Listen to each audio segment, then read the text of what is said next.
Welcome back to the Baddie Girls Book Club podcast channel. I'm Danielle. And I'm Stephanie. And we are two chatty baddies who love to talk about books. For today's episode, we have an indie author spotlight with Sarah Richhelm, who just released her debut new adult urban fantasy where mafias and supernaturals, like banshees, collide. Sarah's book, Control My Night, was just released on June 18th, so stick around and get to know more about Sarah and her book.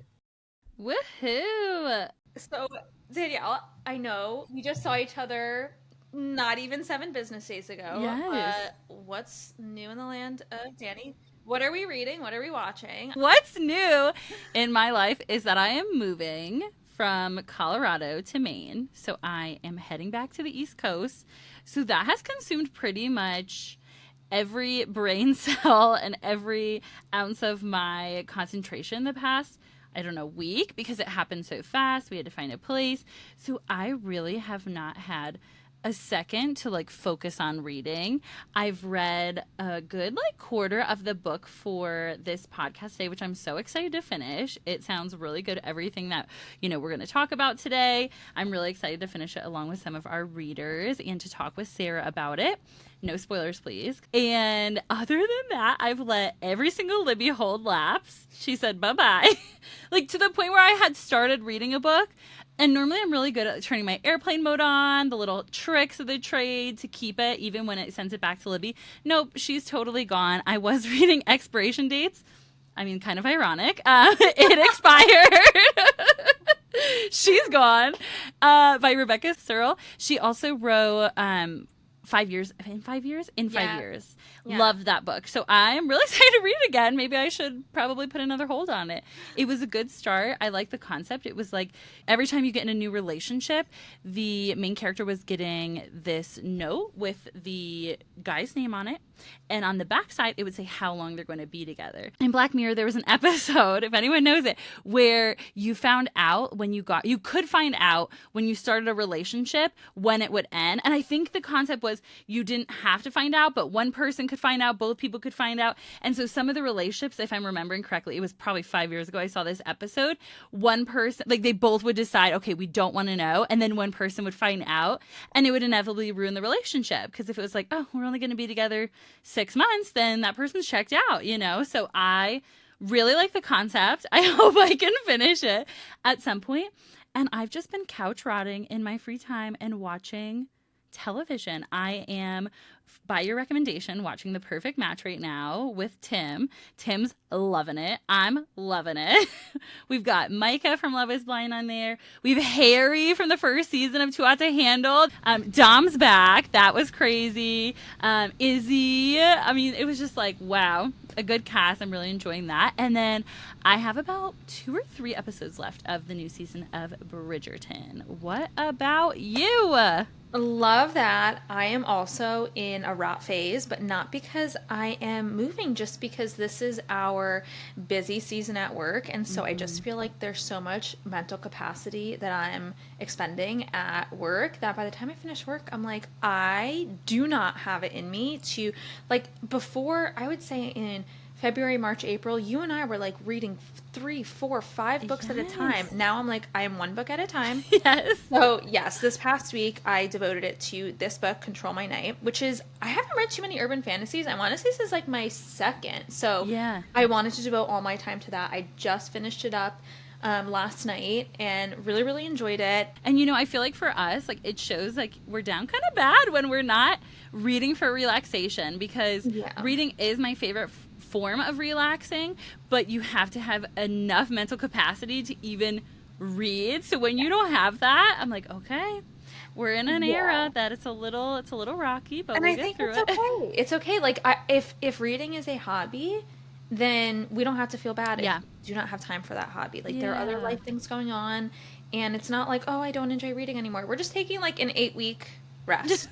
12 week. No, okay. 14, 17 week, 36, 52 week. No, I agree. And it's still, it's hard because I love reading and I am excited to read all of the books we have coming up for all of the authors. Yeah. Like I said, it's just, I'm in a weird space and I'm packing and I'm stressing and trying to relax my brain when I can. And nothing does that for me like trash TV. No, I completely agree. It just like it Yep. allows you to dissociate. It hits different. But if anyone is looking for a book to binge, Control My Night by Sarah is a great one. It's under, I want to say it's under 450 Kindle pages if you have the Yes. small font, which to me is that's a weekend binge. You can read that. Yeah. I want to say I read it in maybe like 4 to 5 settings, You but did. I'm a slower reader. So I devoted like from Thursday to Saturday to read the whole book, and I got it done.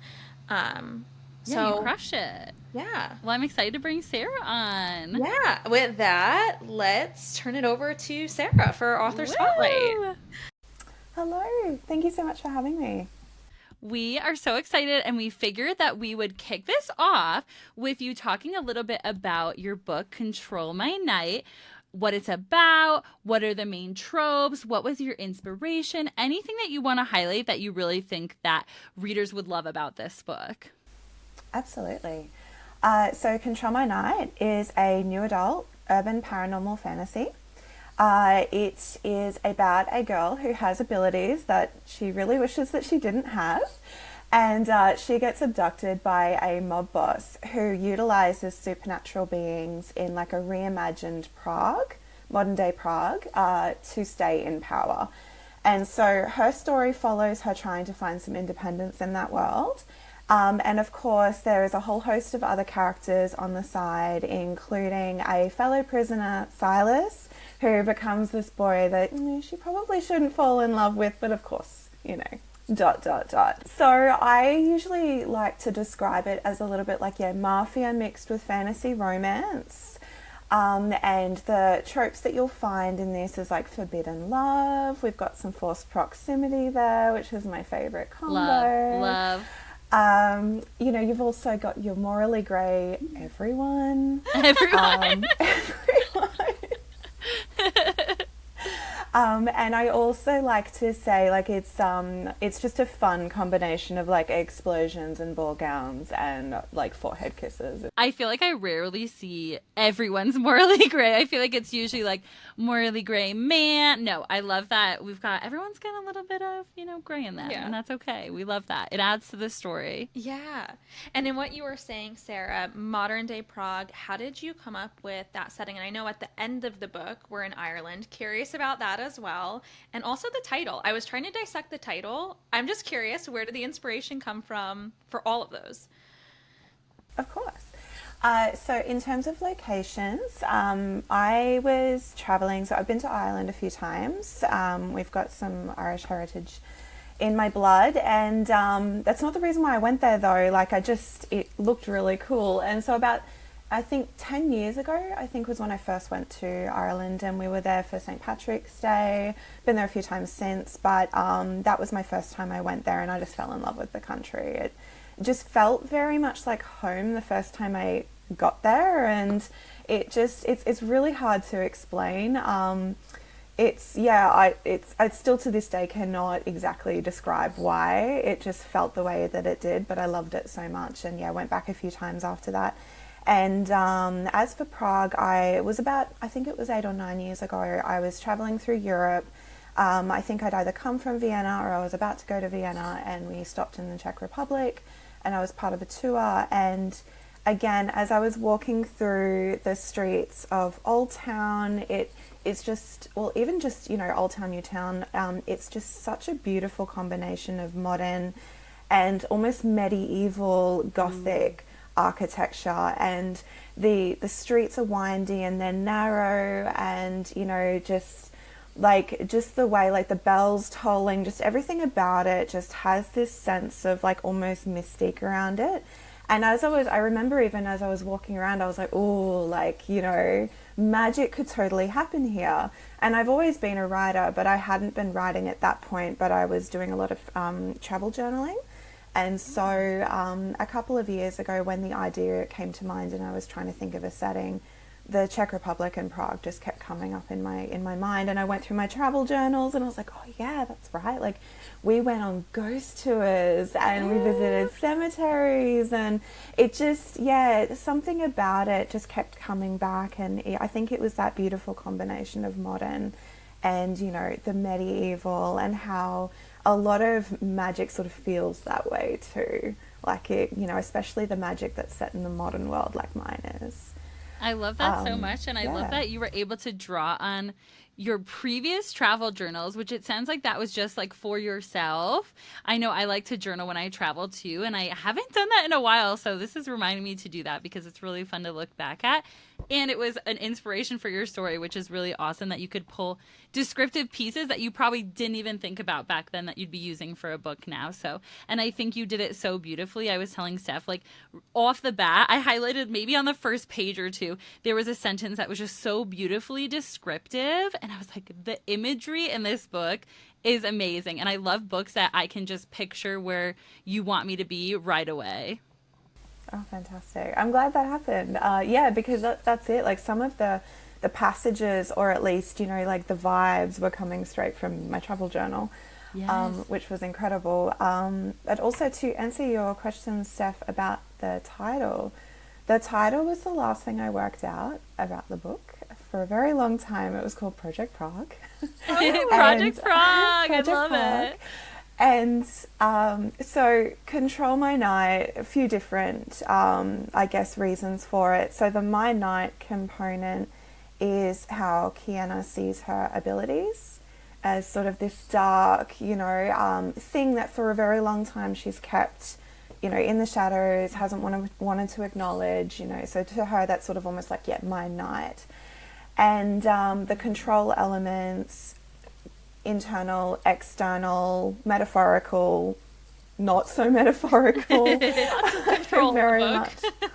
Lots of control. It's a theme that comes up over and over and over again. It's the physical control that's placed upon her. It's the internal cages that she sets upon herself. It's the rigorous structure that she's grown up in. It's the themes just kept coming up over and over again. I love that. And it's such a, the wording is so simple, but it perfectly details out the book, and I love it. You talked a little bit about, you know, some of the inspiration you had for your book. How did you become an author? It sounds like you've always liked writing. You write in your work now. How did you become a fantasy author?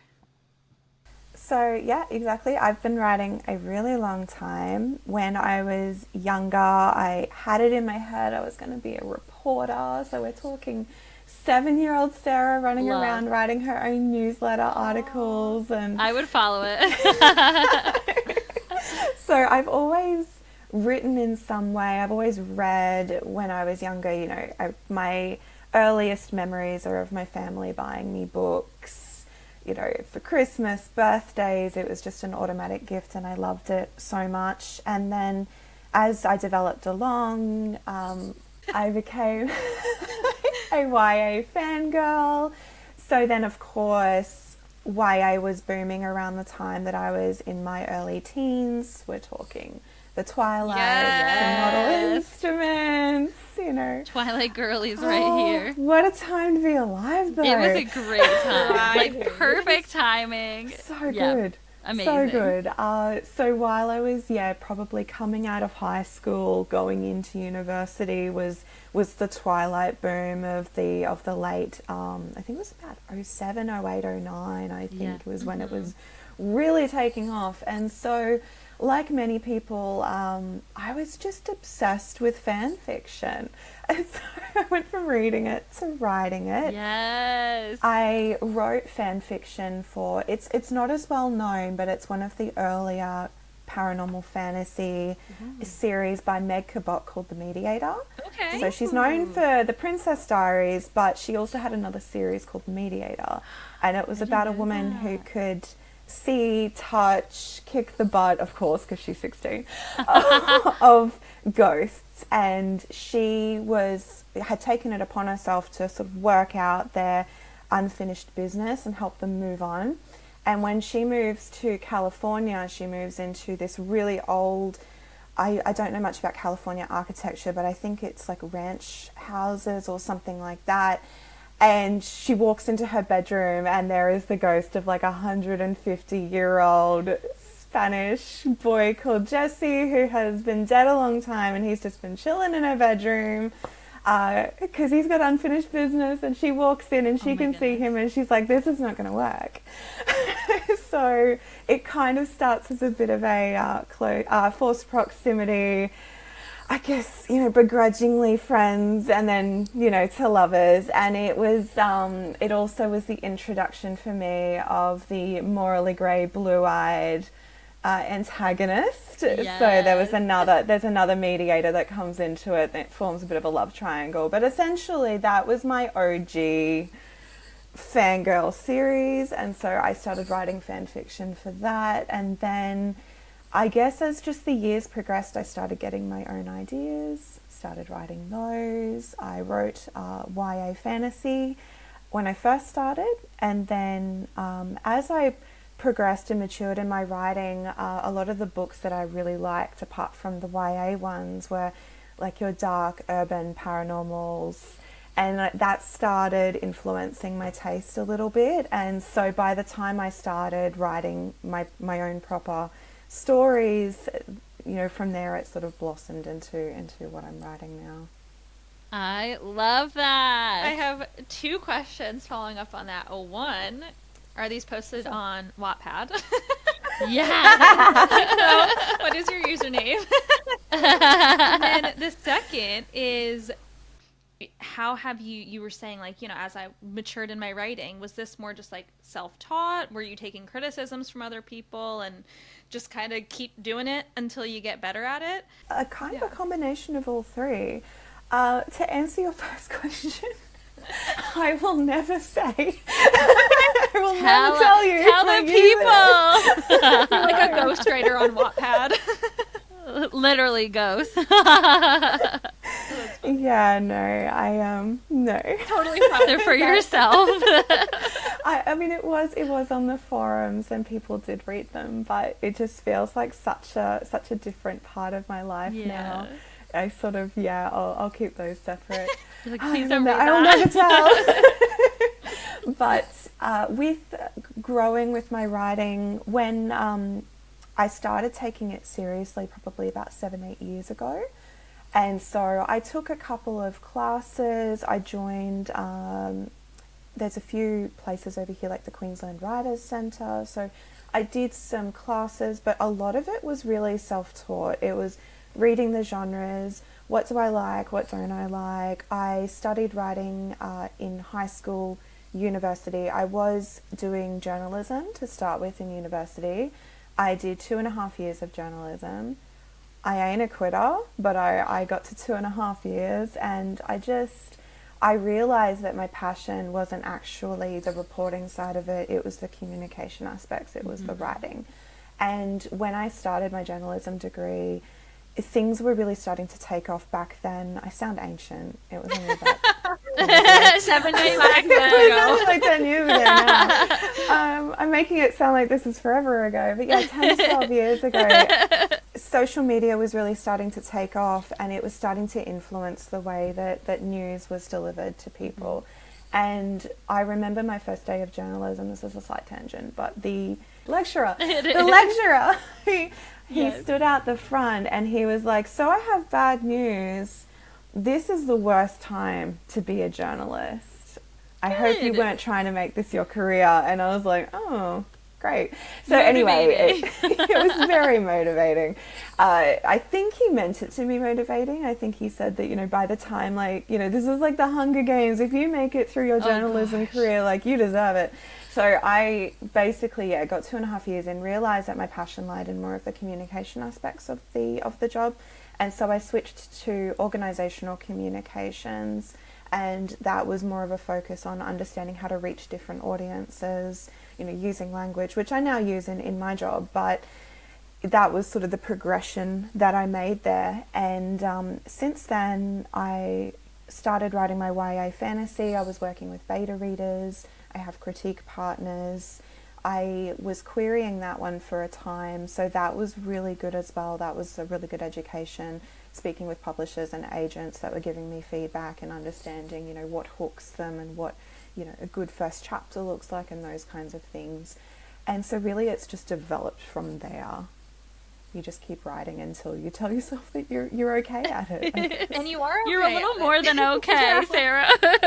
You're wonderful. And when you had sent us a note, the note that you sent, which detailed your book, you said it's about women finding their power, breaking free of the systems, Love. trying to keep them small. And you said this book is the hug that you needed when you entered, quote, the toxic corporate world as an overachiever in her 20s.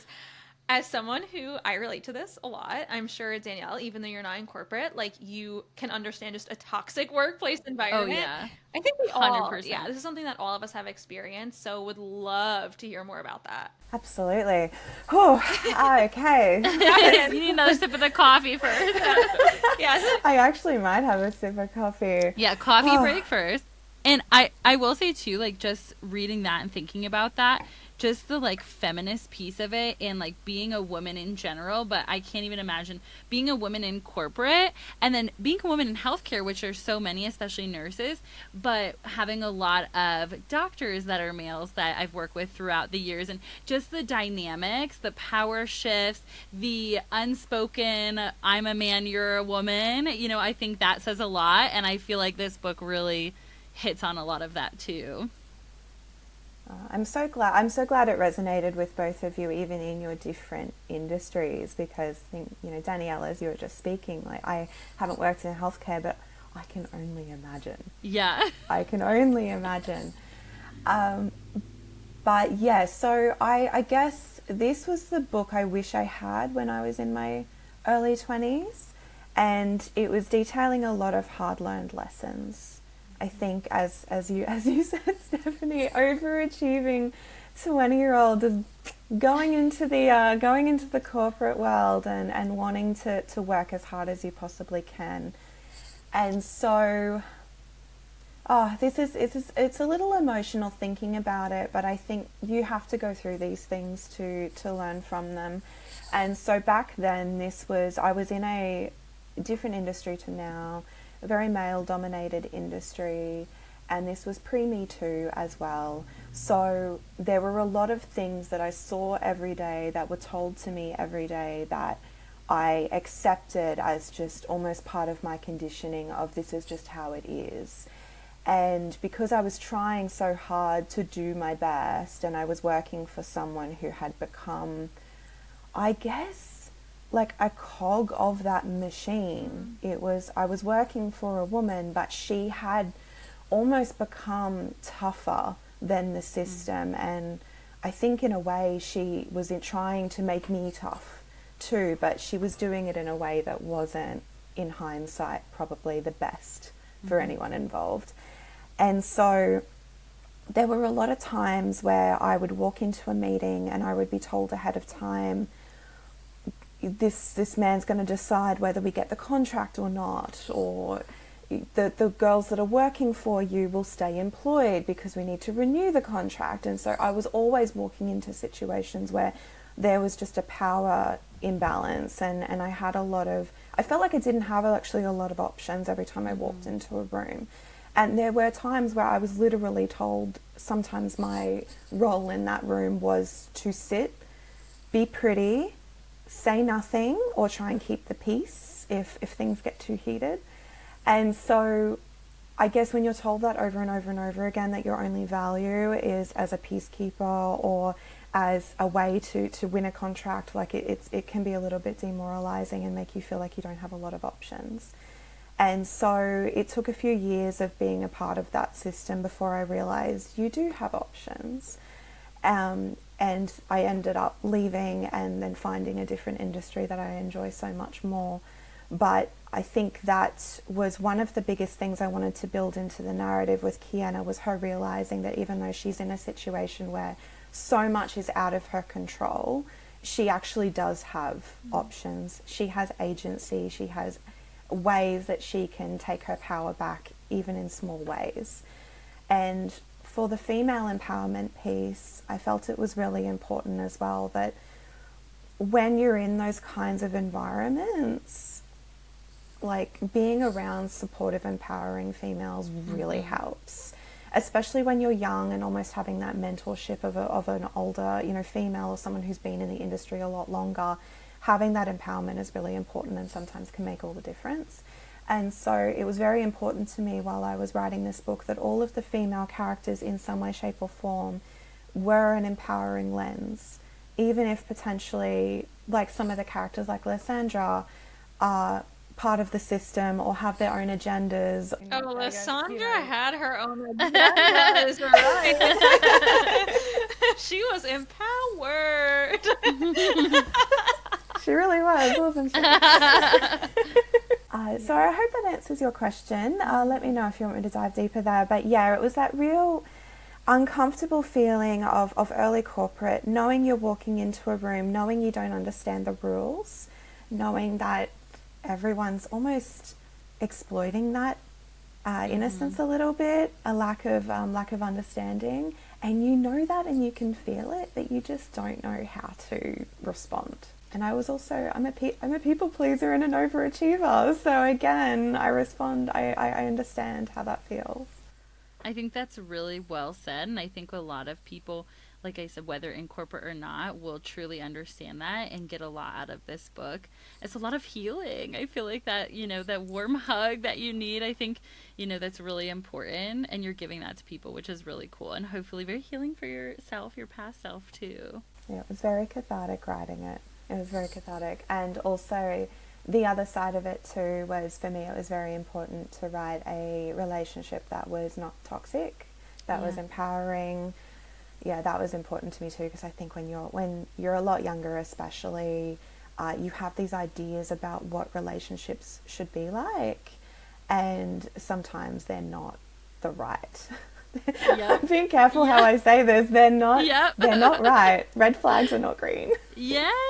Even Steph and I have talked about this, like unlearning old relationship patterns or old relationship ideas in your like late 20s, early mid 30s, or any point in your life. I think it's really, really difficult, but really important to forming healthy, happy, lasting relationships. I agree. Yeah. Someone had commented on the fact that the relationship in your book with Kiana and Silas is from beginning to end was a really healthy relationship. And I don't typically see a relationship in these books that I find more relatable and healthy. No, I agree with that. And even like some of our, top favorite fantasy books and the biggest, baddest ones out there right now, ACOTAR and all that, you think about it and you're like, ooh, that didn't really start off so good. There's TikTok reels about people saying like, oh, if me reading a book about a morally gray man, and then it's like a man in real life doing any of that to me, and you're like, 100%. Don't speak to me like that. Yeah, 100%. It's only okay if it's fictional. Exactly. It's so true. But your character, he didn't really do any of that. Okay. Wow. I also want to talk a little bit about the fact that this book is part of a standalone trilogy. What are your plans for the rest of the books in this series? Are you able to tell us? I don't know. I can tell you a little bit. Okay, that'd be great. Yes, standalone trilogy. So each of them will have a different main character. I can tell you that for the rest of the trilogy, there's also going to be a companion novella as well. You've met all of the characters that are going to be running them. And the next one is going to be Annika.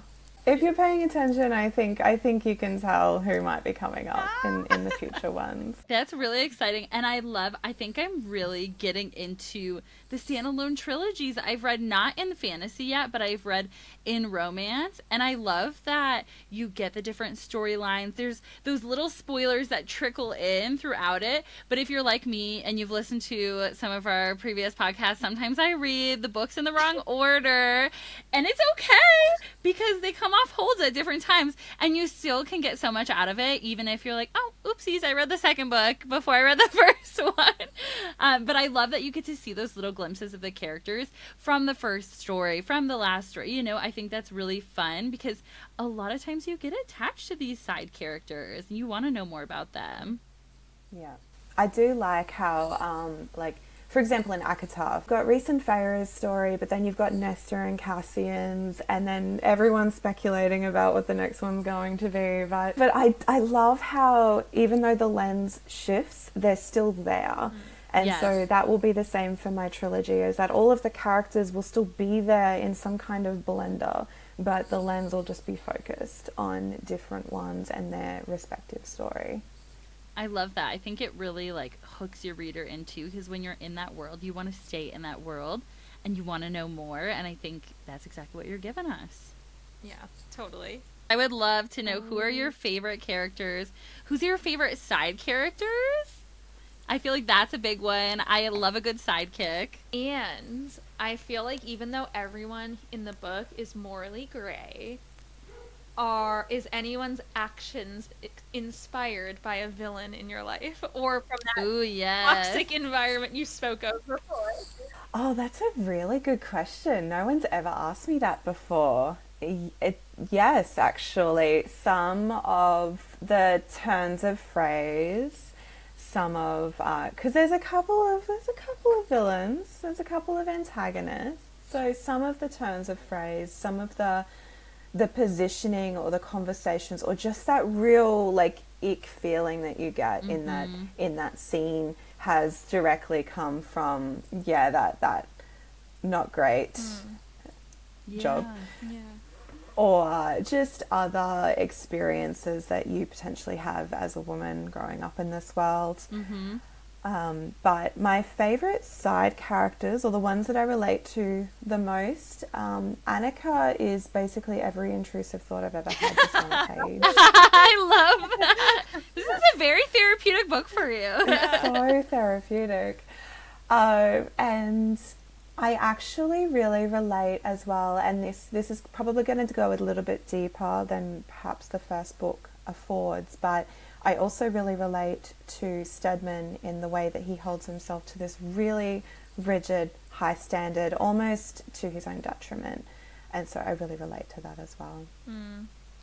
Yeah, Stedman, he was interesting for me to find out more about him as the book goes on. When the book started, I was like, ooh, do not like this man, hate him. And then at the end, I find myself like, okay, there's a reason that he is the way he is too. And I found myself kind of having a bit of a softer spot for him. So I liked that. He had a little redemption moment for me. You started liking him against your better judgment. Yeah. I a lot love from when that people. happens. Yeah, Zaina, she was a confusing character for me for most of the book. At first, liked her.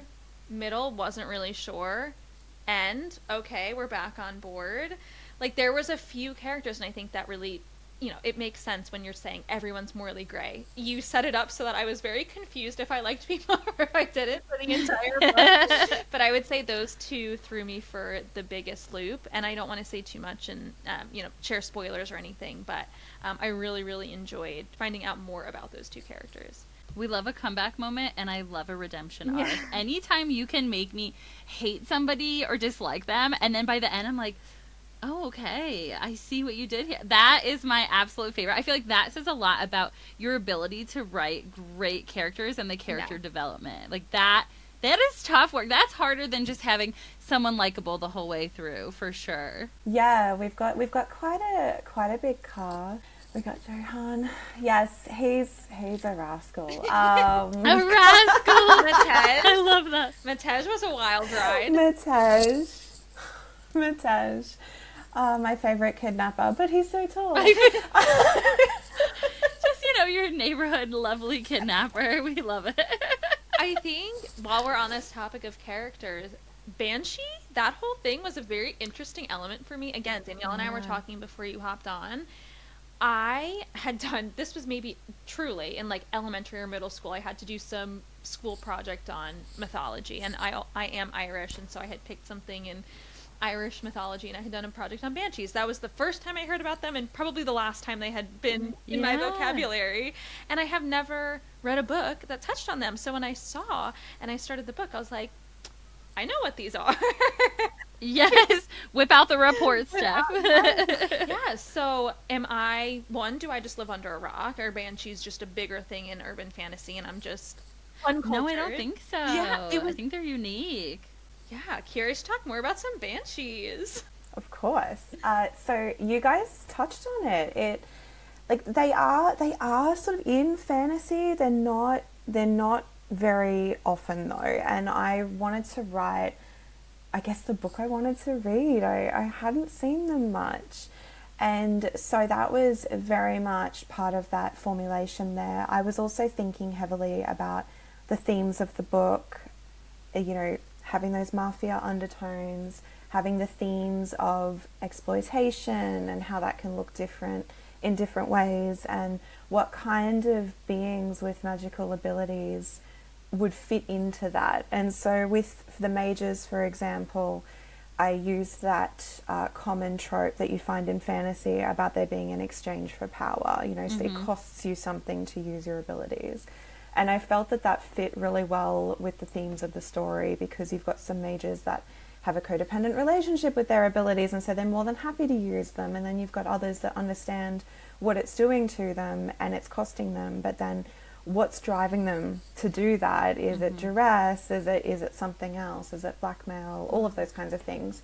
And with the banshees as well, it was twofold. It was wanting to write a story I hadn't seen much of, and give it a little bit of a twist that suits the story as well. Her abilities don't leave a trace, and I thought in terms of someone wanting to weaponize her, but also in a modern world with modern technology, having a weapon that doesn't leave a trace on the human body is actually quite appealing. It sounds very morbid, but that was my thought process there.